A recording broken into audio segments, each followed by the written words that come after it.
Hey, are you interested in learning? Check out our videos. Want more knowledge content? Make sure you've subscribed to our channel. When we talk about deploying AI systems today, we often hear terms like cloud scaling, mlops, or container orchestration. But one question that keeps coming up is, how do we actually deploy AI agents in production so they can run reliably, scale easily, and stay cost-efficient? That is exactly what we will understand in this session: how to deploy AI agents on Kubernetes, step by step, using the same approach that big tech companies use to manage AI workloads. Now, before we dive deep into the process, let us clear one common misconception. Kubernetes is not just for developers or back-end engineers. It is a platform that helps you run any kind of workload, including AI agents, chatbots, and even reasoning models, across different environments like AWS, Azure, or Google Cloud.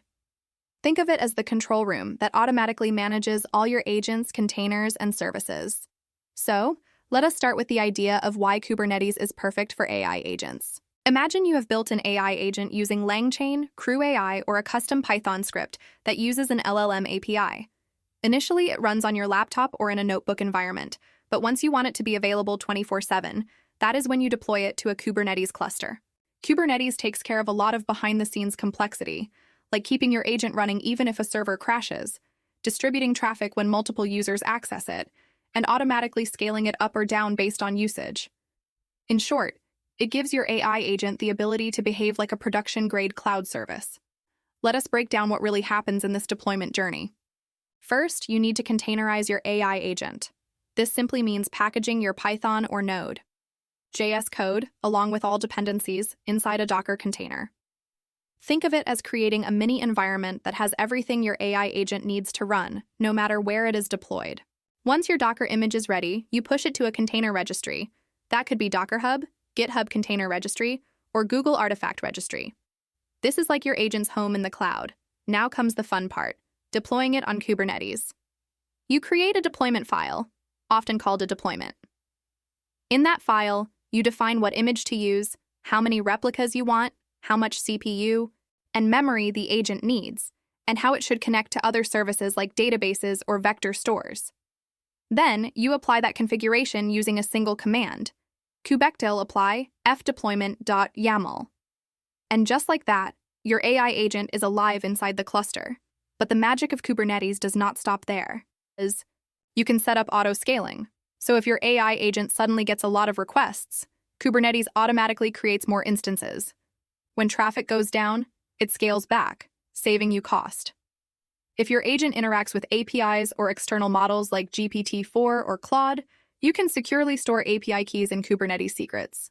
You can even use config maps to change parameters like model type, temperature, or API endpoints without redeploying your entire system.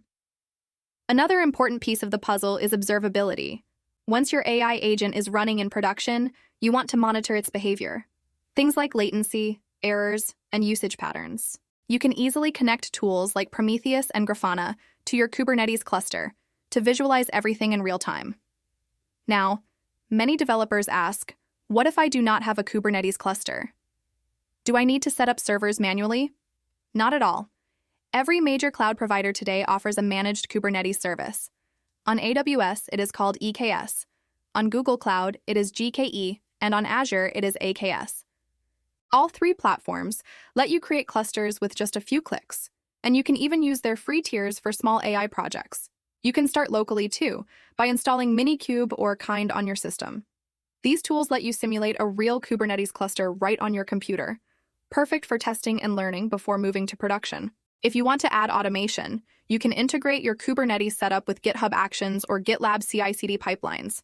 That way, every time you update your AI agent's code, the new version gets built, tested, and deployed automatically. That is real MLOps in action. And yes, you can even run multiple agents inside one cluster. For instance, one agent might handle data extraction, another could summarize insights, and a third could respond to user queries, all communicating with each other using internal services. This kind of setup is what makes Kubernetes so powerful for agent-based systems. It allows you to scale horizontally, add intelligence modularly, and keep everything running efficiently across environments. To summarize naturally, once your AI agent is containerized and deployed to Kubernetes, You have essentially turned your prototype into a real, production-ready service.